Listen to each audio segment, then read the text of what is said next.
In this video, I am going to show you how you can trade gold on XM. Once you are logged into your XM account, look on the left-hand side and click on Markets. This will open the list of all available trading instruments. At the top, you can scroll through the different categories like popular, forex, stocks, and more. To find gold, scroll until you see commodities and click on it.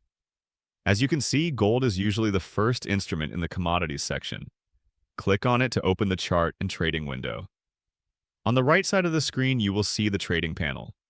Here you can choose whether you want to buy or sell gold. I am going to choose buy for this example. Then you can set the trade size. You can choose the amount in quantity or lots. Below that, you can also adjust your order settings if you want. You can set a price level where the trade should open automatically, and you can also enter take profit and stop loss values to manage the trade. Once you are happy with everything, click the Place Order button. As you can see, the trade has now been placed successfully and your position appears in the trading terminal. And that is how you trade gold on XM. If you found this helpful, consider subscribing for more tutorials.